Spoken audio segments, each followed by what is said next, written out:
Welcome to Shatter. Help me reach 5,000 subscribers. Support the video with a like and leave your thoughts in the comments. That dinner should have been routine. Just family, a roast on the table, the kind of Sunday gathering where people share stories and laugh over old memories. But instead, it turned into the moment everything split open. My wife, Rachel, leaned back in her chair, wine glass dangling in her hand, and with that smug half-smile she said, "If not for me, he'd still live with his mom." The words dripped with condescension, loud enough for her parents, her sister, and everyone else at that table to hear. Laughter followed, polite at first, then awkward. My ears rang. My chest tightened. But I didn't raise my voice. I didn't slam a fist on the table. I just turned my head, locked eyes with her, and said evenly, "Like you. Starting now?" The silence that fell was brutal. You could almost hear the clink of silverware freezing in midair. Her smile faltered. For the first time in years, she didn't have a comeback ready. Her father cleared his throat. Her sister shifted uncomfortably, and I sat there calm, collected, almost detached, while she blinked, pretending she hadn't just been cut open in front of her own family. I took another bite of food, chewed slowly, and let the weight of my words hang in the air. She wanted to embarrass me? She wanted to remind everyone that she thought she had saved me from some pathetic version of myself? Fine. I showed her that I was capable of something worse than anger. I was capable of silence, of distance, of ending the game without even raising my voice. I excused myself from the table a few minutes later, leaving behind unfinished food and the stunned faces of her relatives. I didn't storm out. I didn't cause a scene. I simply stood, nodded politely, and walked away. And that walk felt like the first step of something permanent. For years I had let her throw little jabs in public, subtle digs disguised as jokes. I told myself it wasn't worth making a fuss, that it was just her way of being playful. But that night, something inside me shifted. It wasn't humiliation I felt. It was clarity. She wasn't protecting me. She wasn't supporting me. She was using me as a punchline. And I was done playing along. When we got home later, she tried to laugh it off, saying I was being dramatic, that it was just a joke. But the look in my eyes must have unsettled her. I didn't argue. I didn't explain. I just sat down in the living room, turned on the TV, and ignored her nervous chatter. For the first time in our marriage, she felt the weight of me not chasing after her, not trying to smooth things over.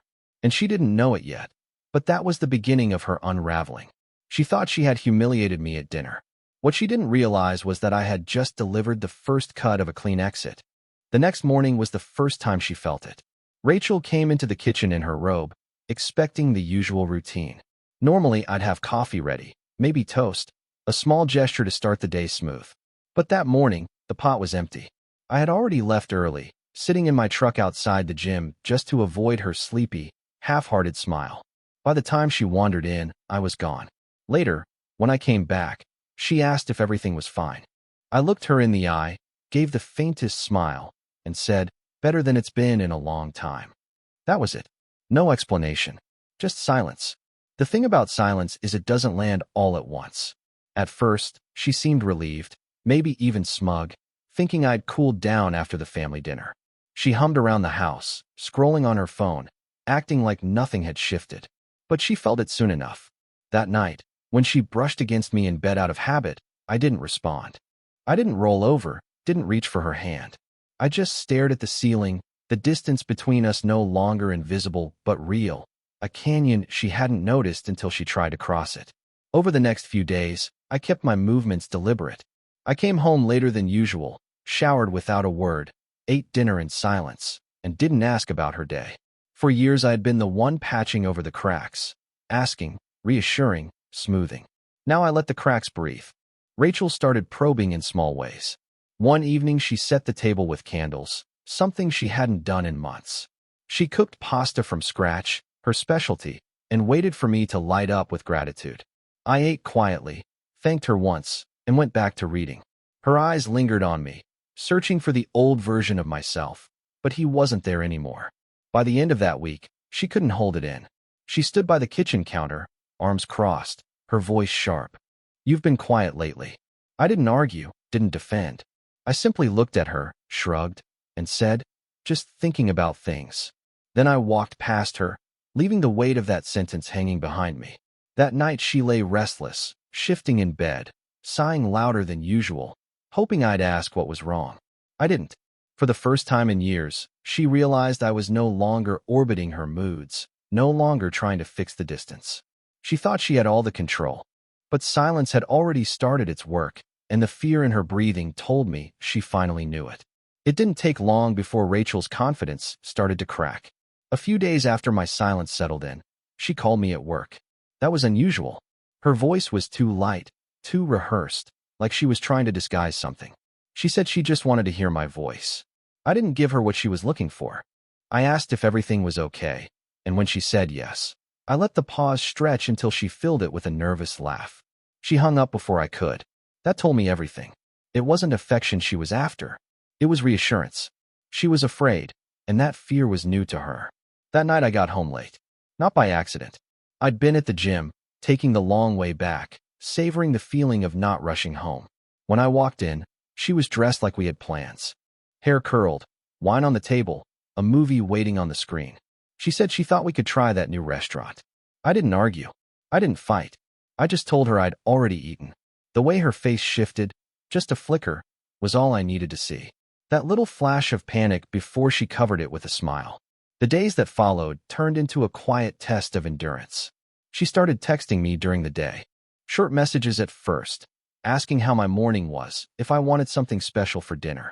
I answered with precision, cutting every reply down to one word. Fine. Doesn't matter. All good. It wasn't anger. It wasn't spite. It was control. Each word was a scalpel, and I could see the effect in her eyes every evening when I walked through the door. Meanwhile, I began making changes she didn't notice right away. Small, deliberate adjustments. A few subscriptions canceled. A portion of my paycheck redirected to an account she couldn't access. The little luxuries she never questioned, the streaming services, the automatic grocery deliveries, quietly disappeared. The first night the Netflix login failed, she sighed from the living room, waiting for me to fix it. I didn't. She tried again, then louder. Something's wrong with the account. I let the silence answer. It wasn't about punishing her. It was about preparing myself. For years, she built her comfort on the foundation I provided, never questioning what held it up. Now I was removing those bricks one by one. And as her patience thinned, I felt calmer than I had in years. She thought she was testing me, but in reality, I was testing her. And every night, she failed. By the second week, her unease was impossible to miss. I would catch her watching me when she thought I wasn't looking. Not the casual glance of a partner, but the sharp, calculating stare of someone who suddenly realizes the ground is shifting under them. She started tidying up in ways she never used to, folding laundry that didn't need folding, wiping down already clean counters. Like movement could distract her from the silence that now filled every room. One evening, I walked in after another late night at the gym. My shirt still damp with sweat, bag slung over my shoulder. She was waiting in the living room, perched on the edge of the couch with her phone face down beside her. That alone told me she was nervous. Rachel never left her phone out of reach. She asked why I'd been out so much lately, her voice aiming for casual, but betraying something sharper underneath. I just shrugged and said I'd been keeping busy. She didn't like that answer. Her lips pressed together, her fingers drumming against her knee, but she didn't push further. The next night, I noticed her checking my laundry, slipping her hand into the pockets of my jeans as if she were folding them. Receipts, maybe a clue, something she could use to understand where I was going. I didn't confront her. I just watched from the hallway, silent, letting her drown in the suspicion she used to weaponize against me. For years she had accused me of being too sensitive, too needy. Now she was the one pacing the floors, wondering what I was hiding. What I was hiding wasn't another woman. It wasn't some secret life. It was the quiet dismantling of everything she had taken for granted. I rerouted more of my income into that private account, cut off another set of payments that had always made her life easier, and began mapping out what a clean exit would look like. Every step was deliberate, every move invisible. She hadn't noticed yet that her safety net was vanishing thread by thread. That weekend, she tried one last test. She poured 2 glasses of wine, set them on the coffee table, and asked if we could talk. I glanced at the glasses, then at her, and told her I was heading to bed. I didn't raise my voice. I didn't argue. I left her sitting there alone, staring at the untouched wine, realizing maybe for the first time that the distance wasn't temporary. It was permanent. And that night, lying in bed, I knew something with absolute clarity. Rachel was finally feeling what I had felt for years. Invisible. Replaceable. Alone. By the third week, the cracks in her composure turned into something harder to hide. Rachel began reaching for me in ways she hadn't in years. Small touches on my arm in the morning, lingering glances across the dinner table, half smiles she hoped I would mirror. But my silence wasn't accidental anymore. It was deliberate. I didn't flinch or pull away dramatically. I simply moved through the motions as if she wasn't there. That subtle absence was sharper than any fight could have been. One night she tried harder. She came down the stairs in a satin robe I hadn't seen in years, her hair curled, her perfume heavy in the air. She moved across the room slowly, as if recreating some version of the woman she used to be. She sat beside me on the couch, close enough that our knees touched, and asked what I was watching. I told her I wasn't sure and kept my eyes on the screen. She leaned against me, waiting for me to respond, to put an arm around her, to welcome her back into a role she had abandoned long ago. Instead, I stood, picked up my phone, and walked into the kitchen. The sound of her sigh behind me was louder than the silence. The next morning she was up early, cooking breakfast. Eggs, bacon, toast, the whole spread. She set the table as if it were some holiday. I came downstairs, looked at the food, and poured myself a cup of coffee without sitting down. She asked if I wanted a plate. I said I wasn't hungry and walked out the door. I didn't slam it. I didn't make a scene.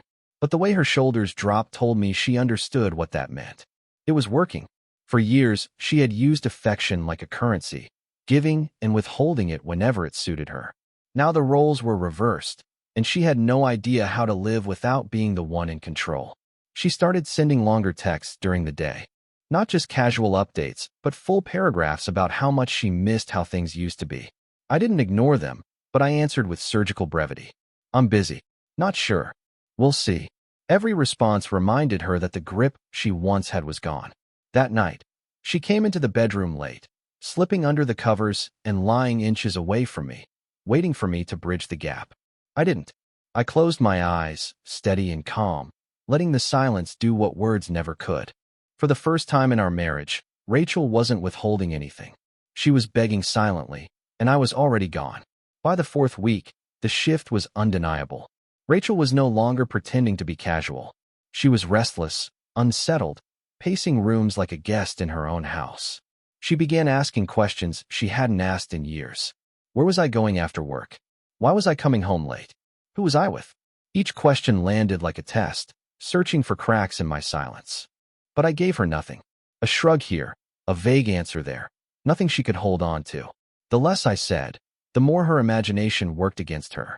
She began checking my phone when I left it on the counter, flipping through notifications with shaking hands. I let her. There was nothing there to find. No names, no messages, no trail of betrayal. My life wasn't filled with someone new. It was filled with myself again. That was enough to rattle her more than any affair ever could.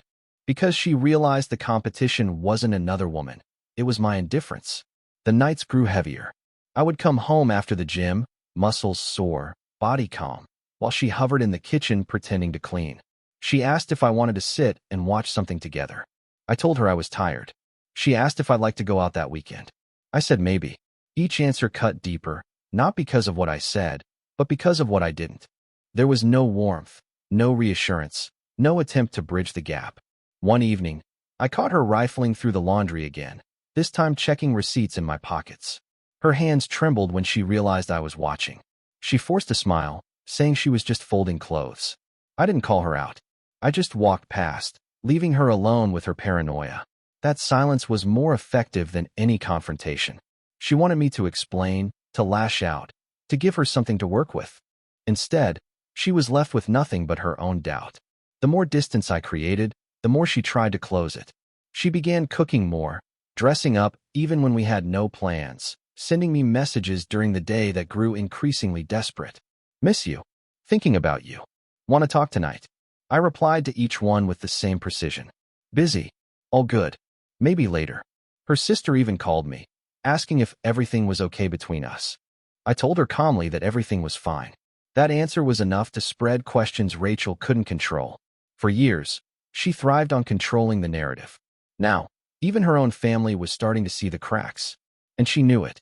That night, she lay beside me wide awake, tossing and turning, waiting for me to ask what was wrong. I never did, because the truth was simple. She wasn't worried about losing me to someone else. She was terrified of losing me to nothing at all. By the time the 5th week came around, Rachel's mask had fallen. The calm, smug confidence she once wore was gone. In its place was something raw, panic barely disguised as concern. She hovered near the door when I came home, asking where I had been, who I was with, why I wasn't answering right away. Each time, I gave her the same cool distance. Out. Busy. Just people. The vagueness ate at her more than any confession ever could. One evening, I walked into the kitchen to find her standing there with her arms crossed, eyes red, like she had been crying before I got home. She asked if I was seeing someone else. The words cracked in her throat, brittle and desperate. I didn't raise my voice. I didn't argue. I just told her I wasn't, then went upstairs to shower. She wanted to fight. She wanted me to reassure her, to beg, to promise. Instead, I left her in silence, the kind that screams louder than any denial. That night, she followed me into the bedroom, sitting on the edge of the bed while I read. She said she felt like I wasn't here anymore, that she didn't recognize me. I didn't look up. I let her words hang in the air, dissolving into nothing. Eventually, she went quiet, and the room felt colder than it ever had. The truth was simple. I wasn't here anymore. Not in the way she wanted. I was physically present but emotionally gone, and that terrified her more than anything. Because she finally understood what it felt like to be invisible, to live in the shadow of someone's silence. Meanwhile, my preparations continued. I finalized the financial shifts, moved more of my resources into accounts she couldn't touch, and began sorting through documents in my office late at night. Birth certificates, bank papers, the kinds of things you gather when you're planning an exit. I kept everything neat, precise, invisible. She never noticed. She was too busy watching me, waiting for some sign of warmth that would never come. Her desperation grew louder in the small things. She started cooking elaborate meals again, setting the table with candles as though pretending we were dating. She sent messages during the day that bordered on pleading. I miss you. Can we start fresh? Don't give up on me. I replied to none of them until late at night, when I'd send a single word. Fine. Okay. Busy. Each answer was a mirror, showing her exactly what she had given me for years. By the end of that week, she wasn't holding back anymore. She accused me of planning something, demanded to know if I was leaving her. I just stared, calm and unshaken, and said, "You'll see." That was enough to break her voice into silence. And deep down, she knew. The storm wasn't coming. It was already here. By the 6th week, the silence had taken on a different weight. It wasn't just absence anymore. It was finality. Rachel sensed it even if she couldn't put it into words. I could see it in the way her eyes followed me through the house, tracking every movement as though trying to decode a message I wasn't giving. She knew something was slipping away, but she didn't know how much I had already taken. At night, when she pretended to scroll on her phone beside me, I was reviewing documents in my office. I gathered my passport, insurance papers, the titles to my car. I boxed up the items that mattered most, quietly, piece by piece, things she would never notice missing in the moment. A folder slid into my briefcase. A stack of envelopes tucked into a locked drawer. Every detail was planned. Every step was deliberate. She thought I was just distant. In reality, I was already gone. She started trying harder, her desperation almost painful to watch. She asked if I wanted to go away for a weekend, just the two of us. She offered to book a cabin, said it would be good to reset. I told her I had too much work. She tried to hide her disappointment, but her hands twisted in her lap as though the silence itself was strangling her. That Friday night, I came home late again. My gym bag was heavier than usual, not with clothes, but with files and small personal belongings I had removed from the house. She asked where I had been. I told her I stayed late. She pressed further, asking if I was avoiding her. I looked at her, calm and steady, and said, "You'll understand soon." That answer rattled her more than anything else I had said. The next morning, I woke early and left before sunrise. She found the bed empty, the kitchen quiet, and for the first time, I didn't leave a trace of where I had gone. I sat in my car outside a storage unit, unlocking the door to a small space I had rented weeks earlier. Inside, I stacked the boxes I had been collecting. It wasn't much, but it was everything I needed to start again. When I came home, she tried to mask the panic in her voice with forced cheerfulness. She asked if I wanted breakfast. I told her I'd already eaten. She stood there frozen, spatula in hand, staring at me as if waiting for some sign of hope. But there was none left to give. For the first time, Rachel wasn't just suspicious. She knew. The silence wasn't a phase, and the distance wasn't temporary. The life she had mocked, the man she thought would never leave, was already walking out of her world one quiet step at a time. By the 7th week, there was no pretending left. Rachel stopped making small talk. She stopped trying to cover her nerves with fake smiles or overcooked dinners. Instead, she lingered near me in silence, waiting for me to give her something, anything, that might prove this wasn't the end. But there was nothing left for her to find. The man she thought she knew had gone quiet, and in that quiet, I became untouchable.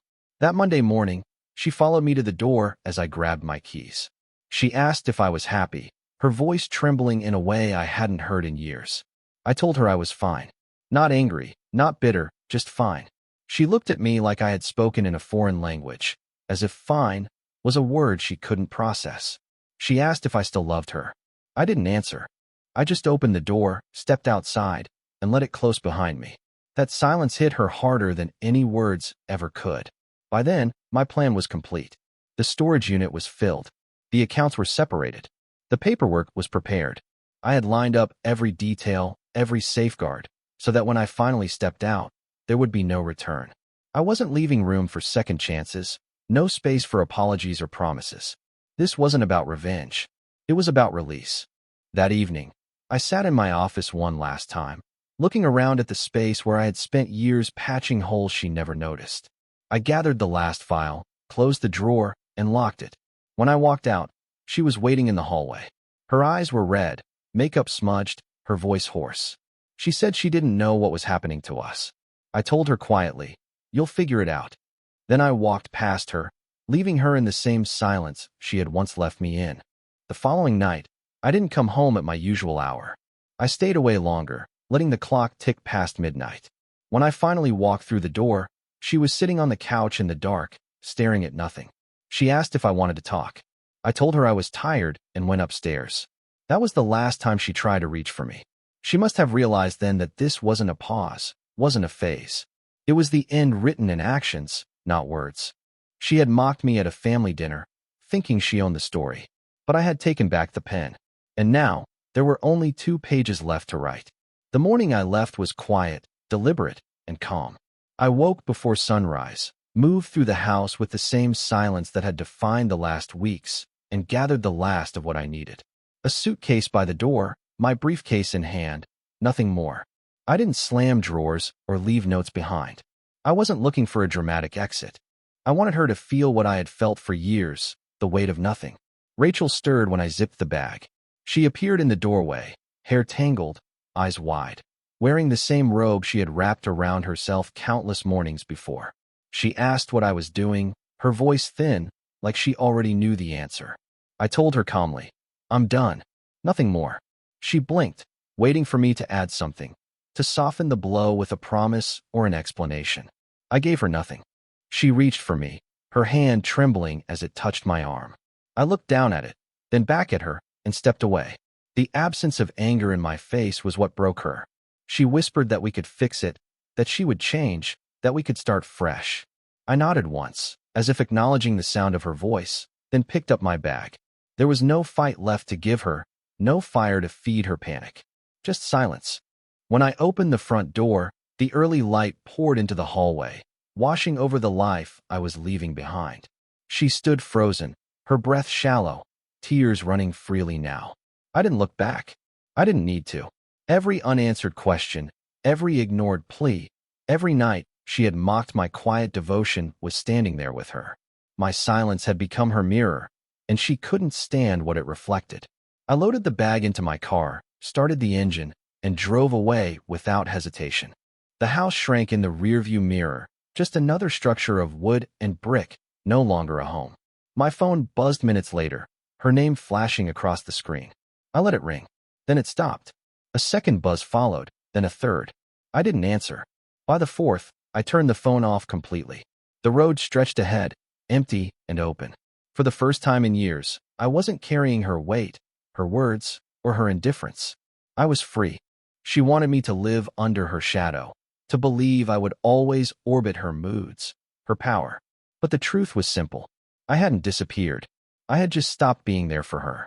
And now, in the silence she once forced on me, she would finally hear the echo of her own choices.